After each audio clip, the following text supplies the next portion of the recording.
10 محرم کا دن تھا، چاروں طرف شہیدوں کے ڈھیر لگے ہوئے تھے۔ آخر میں حضرت امام حسین کربلا کے میدان میں جانے لگے۔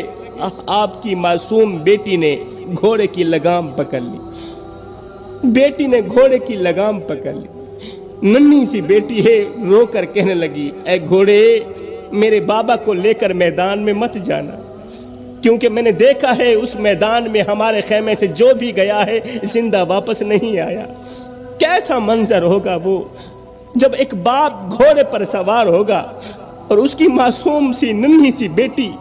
گھوڑے کے قدموں سے لپٹ کر منتیں کر رہی ہوگی کہ آگے مت بڑھنا،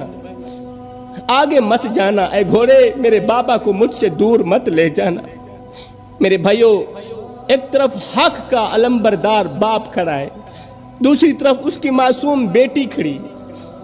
وہ شاید جنگ نہیں سمجھتی، وہ شاید حالات کی سنگینی نہیں جانتی، وہ معصوم بچی ہے، وہ ننھا سا پھول ہے،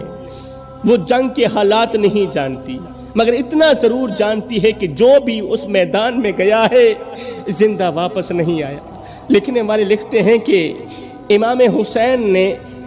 آخر میں اپنے بیمار بیٹے حضرت زین العابدین سے فرمایا کہ میری بیٹی کا خیال رکھنا، اسے اٹھا لو اور اس کا خیال رکھنا، یہ وہ میری بیٹی ہے کہ جب تک میں اسے اپنے سینے پر نہیں سلاتا تھا مجھے نیند نہیں آتی تھی، اور میری بیٹی بھی جب تک میرے سینے پر نہیں لیٹتی تھی میری بیٹی کو بھی نیند نہیں آتی تھی۔ یہ باپ کے سینے پر سونے کی عادی ہے، یہ جو میرا پھول ہے نا، یہ باپ کے سینے پر سونے کا عادی ہے۔ ذرا تصور کرو، ایک لمحے کے لیے سوچو میرے بھائیوں، ایک ننھی سی بچی جس کی پوری دنیا اس کا بابا ہو، جس کی ہر خوشی اپنے باپ سے شروع ہوتی ہو اور اپنے باپ پر ہی ختم ہوتی ہو۔ کہا جاتا ہے کہ کربلا کے اندر بڑے بڑے مصائب آئے، بڑے بڑے صدمے آئے، مگر جب اس ننھی سی بیٹی کی جدائی کا لمحہ سامنے آیا تو امام حسین کی آنکھوں سے آنسو نکلتے نظر آئے۔ اتنے بڑے مصائب آنے پر بھی حضرت امام حسین نہیں روئے، آنکھوں سے ایک آنسو بھی نہیں نکلا، مگر جب ننھی سی بیٹی کی جدائی کا لمحہ آیا، جدائی کا وقت آیا، آپ نے دیکھا کہ بیٹی نے گھوڑے کے پیر پکڑے ہوئے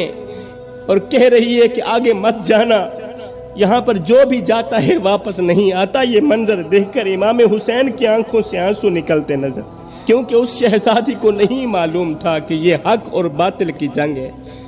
اسے نہیں معلوم تھا کہ کربلا میں شہید ہونے والوں کا مقام کیا ہوتا ہے، اسے کیا خبر تھی کہ تاریخ کا سب سے بڑا معرکہ اس کی آنکھوں کے سامنے